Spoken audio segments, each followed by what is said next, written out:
ला इलाहा इल्लल्लाह मोहम्मदुर रसूलुल्लाह का मतलब होता है कि अल्लाह सबसे बड़ा है और उसका मोहम्मद सबसे बड़ा। हाँ, तो बहुत बड़ी ये सुप्रीम कोर्ट की लॉयर है, पता नहीं, वैसे इसके बारे में तो बाद ही बात करूंगी। अभी जो जिस टॉपिक पे बात हो रही, मतलब कि ला इलाहा का मतलब हो गया अल्लाह सबसे बड़ा है और रसूलुल्लाह सबसे बड़ा, मतलब ताली ही बजा लो, इस ऐसे ऐसे वाली ताली नहीं, ऐसे ऐसे ऐसे वाली ताली इसके मुंह पर लगा दो, इसके वो जो है ना मोटे सुअर वाले होठ उस पर बजा डालो, समझ आया ना।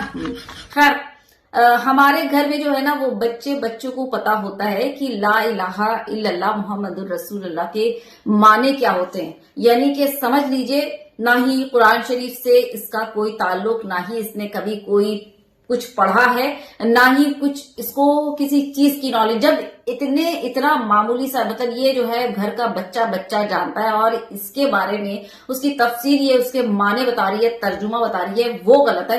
तो ये कैसे, मतलब आप जो अनभक्त हैं जो इसकी बातों में आ जाते हैं। और हाँ, पुनीत से भी मैं ये बोलना चाहूंगी, जब इसने अल्लम गल्लम इस्लाम के बारे में, मुसलमानों के बारे में बताया तो तुमने कैसे यकीन कर लिया, है ना।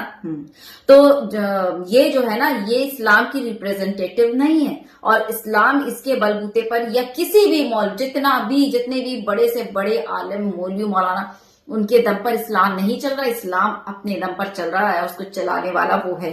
बात समझ आई। तो ला इलाहा इल्लल्लाह मुहम्मदुर रसूलुल्लाह का मीनिंग होता है, यानी कि माने होता है कि अल्लाह के सिवा कोई इबादत के लायक नहीं और हुजूर सल्लल्लाहु अलैहि वसल्लम जो है वो उनके पैगंबर हैं, यानी कि मैसेंजर ऑफ गॉड हैं। बस यही माने होता है। यहां मैं एक बात वाजे कर दूं कि इसको लेकर कोई ट्विस्ट और टर्न मत खेलना, ठीक। अनभक्तों का ये होता है कि देखो बोल रही है कि अल्लाह के अलावा कोई भी, मतलब वो इबादत के लायक नहीं है, अल्लाह ही सबसे बड़ा है। ये सिर्फ और सिर्फ मुसलमानों के लिए है, ठीक। और ये जो कलमा उतारा गया है ये मुसलमानों के लिए उतारा गया है, ये सिर्फ मुसलमानों को बोला जा रहा है, ना कि पूरे धर्म को टारगेट करते हुए बोला जा रहा है, ठीक। तो बिल्कुल भी अपने पिछवाड़े लेने की जरूरत नहीं है और इसको लेकर के प्रोपेगेंडा बनाने की जरूरत नहीं कि देखो हमारे भगवानों को ऐसा बोल, नहीं। ये सिर्फ ये कलमा मुसलमानों के लिए और मुसलमानों को ही बोला जा रहा है, मुसलमानों के लिए ही उतारा गया है।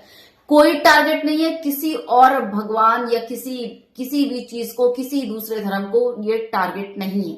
बात समझ आ गई? क्लियर हूं मैं, ठीक। और तब भी अगर नहीं हूं तो फिर भैया तुम्हारे जैसे प्रोपेगेंडा जीवियों का तो कोई इलाज है ही नहीं, ठीक। तुम हो, मतलब जिंदा हो प्रोपेगेंडा के दम पर, वो मूत्र और समझ रहे ना, हाँ, और मरोगे भी उसी पर। और मैं इस हराम औरत के बारे में क्या ही कहूं, है ना। ये तो मर्दों को निगलने वाली औरत है। तो खैर अभी के लिए इतना काफी है, बाद में आऊंगी जब लंबी वीडियो बनाऊंगी और इसका जो है सुप्रीम कोर्ट के लॉयर वाला जो मामला है नेक्स्ट मैं वो लेकर के आऊंगी, ठीक ना।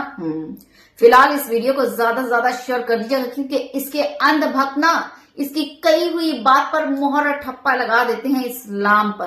तो जिस चीज की नॉलेज ना होना बेटा उस पर बकैती नहीं करते, ठीक। नफरत फैला रही है, हिंदू मुस्लिम कर रही, जितनी तेरी औकात है वो ही कर, उससे आगे बढ़ने की मत सोच, ठीक। क्योंकि यहाँ पर एक से बढ़कर एक तेरा क्लास लेने के लिए बैठे हुए हैं, तैयार हैं और किसी किताब खोलने की जरूरत नहीं है। ये सब बहुत ही मामूली चीजें हैं, समझ रही है। जिसका ज्ञान न तुझे है, ना तेरे घर की परवरिश वैसी है, ना ही तुझे ये तेरे घर के बड़ों ने बताया तुझे कि जो पहला कलमा होता है वो हम लोग उसको पढ़ते हैं और उसके मीनिंग क्या होते हैं हमारे घर के बच्चों को पता होता है। और लानत है तेरी जैसे औरत पर कि तू इतनी बुढ़ी हो गई और तुझे इसका पता ही नहीं और आती है बड़ा इस्लाम पर ज्ञान देने।